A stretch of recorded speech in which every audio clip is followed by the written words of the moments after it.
Mirchi Plus presents Har Him Horror.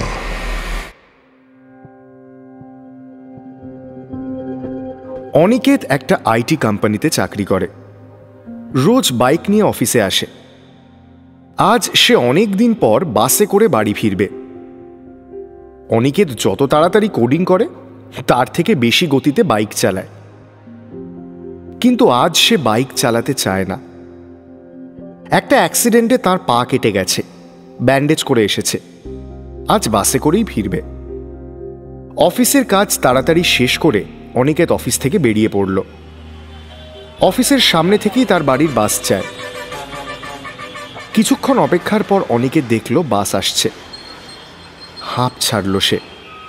মনে মনে বলল, এবার তাড়াতাড়ি বাড়ি ফিরতে পারলে বাঁচি। কিন্তু অনিকেত তখনও জানত না তার জন্য ঠিক কি অপেক্ষা করছে। অনিকেত বাসে উঠে বাস কন্ডাক্টরকে বলল, দাদা এই বাসটা বি ব্লক যাবে তো? আপনি ভুল বাসে উঠেছেন। অনিকেত উঠে নামতে যায়, তখন কন্ডাক্টর বলল, দাঁড়ান দাঁড়ান, আপনাকে তার একটু আগে নামিয়ে দেবো, একটা অটো ধরে নেবেন। কন্ডাক্টর অনিকেতকে ঠিক জায়গায় নামিয়ে দেয়। সে অটো খোঁজার জন্য রাস্তা পার হয়।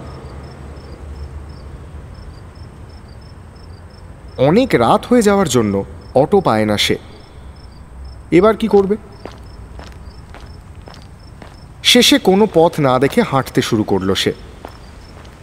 কিছুটা পথ গিয়ে একটা ছোট্ট ব্রিজ ক্রস করে রাস্তার একটা জায়গায় বেশ কিছুক্ষণ তাকিয়ে থাকে অনিকেত। মনে মনে ভাবে 3 দিন আগের কথা। এইসব ভাবতে ভাবতেই হঠাৎ সে শুনতে পায় অনেকগুলো কুকুরের চিৎকার ঠিক ব্রিজের ওপাশ থেকে।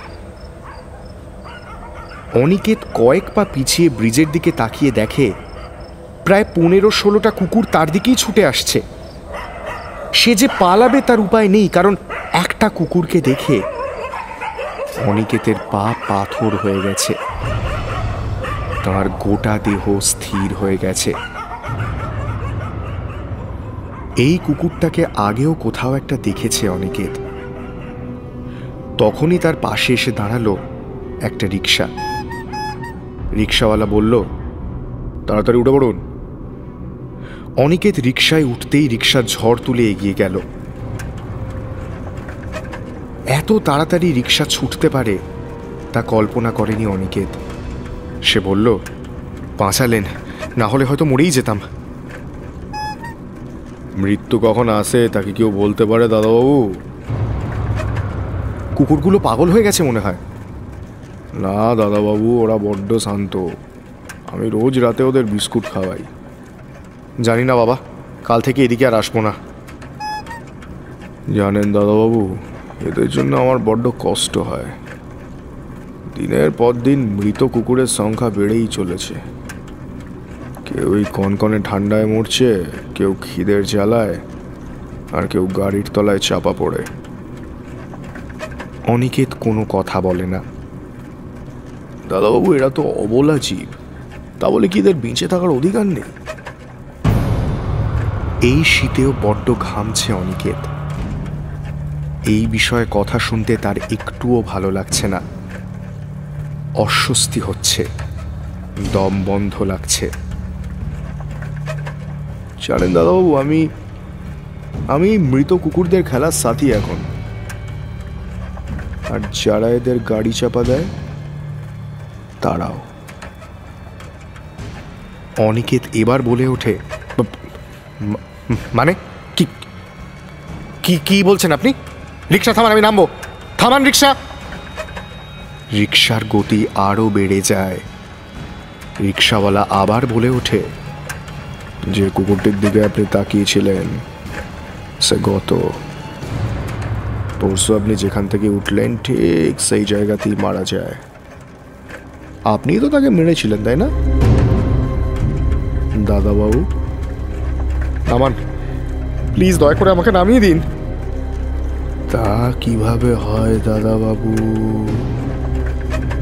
আমি যেই গল্পের ভূত। অনিকেত আর কথা বলতে পারে না। কথা বলতে গিয়ে দেখে তার গলা থেকে অন্য একটা ডাক বেরোচ্ছে, খুব চেনা একটা ডাক, কুকুরের ডাক।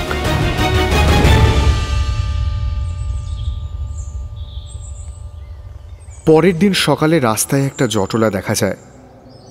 একটা মৃতদেহ পড়ে আছে রাস্তার ধারে। মৃতের গলায় ঝোলানো আইডি কার্ড দেখে জানা যায় তার নাম অনিকেত রায়। একটা কুকুর অনেকক্ষণ সেই মৃতদেহের পাশেই দাঁড়িয়েছিল। কুকুরটার একটা পায়ে ব্যান্ডেজ বাঁধা।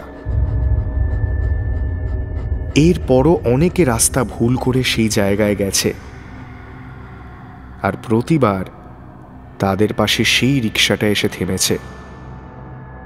তাড়াতাড়ি উঠে পড়ুন দাদাবাবু।